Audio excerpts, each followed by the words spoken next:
এখানে আমি 6 ইঞ্চি চওড়া একটা কাপড় কেটে নিয়েছি। আর প্রথমে আমি সাইডগুলো মুড়ে নেবো, নিয়ে নিচটা ফার্স্ট, তারপর মুড়ে নেবো।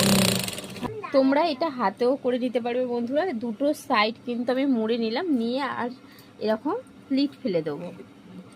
দেখো এইভাবে আমি কিন্তু প্লিট ফেলে নিচ্ছি। তোমরা এটা হাতেও প্লিট ফেলে নিতে পারো, এরকম করে ধরে ধরে দিয়ে সুতার সাহায্যে তোমরা কুচিটা করে নিতে পারো।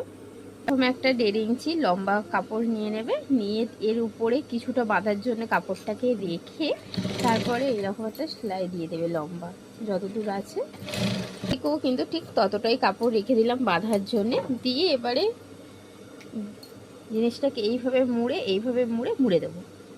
এখানে আমি এক টুকরো ছোট কাপড়ের টুকরো কেটে নিয়েছি, 4 ভাঁজ ঠিক একইভাবে সেলাই করে নেব। আমার 4 ভাঁজ মোড়া হয়ে যেতে আমি এইভাবে কিন্তু একটা মিডিল পজিশন বার করে নিয়ে এরকম লম্বা সেলাই দিয়ে দেবো।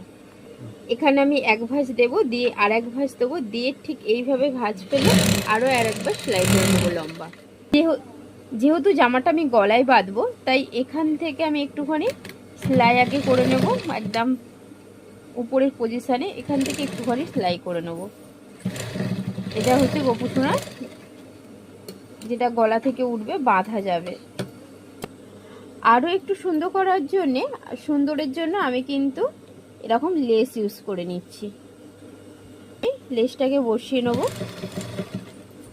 এই চ্যানেলে বিভিন্ন ধরনের গোপুসোনার পোশাক বানানো তোমরা শিখতে পারবে। যারা একদম নতুন হাতের কাজ, মানে তোমরা হচ্ছে মেশিন না থাকলেও সুতার সাহায্যে কিন্তু তোমরা গোপুসোনার জামা আরও অন্যান্য জিনিসগুলো কিন্তু সব আমার এই চ্যানেলে পেয়ে যাবে। এখানে তৈরি হয়ে গেল গোপুসোনার পোশাক। আর এটা হচ্ছে আমার এক দিদিভাই আমাকে অর্ডার দিয়ে গিয়েছিল। আর তোমরাও বানিয়ে নাও বন্ধুরা। আর যদি ভিডিওটি ভালো লাগে অবশ্যই চ্যানেলটিকে সাবস্ক্রাইব করো, লাইক করো আর কমেন্ট করে জানিও। দেখা হবে নেক্সট কোনো ভিডিওতে। ততক্ষণের জন্য টাটা, ভালো থেকো, সুস্থ থেকো।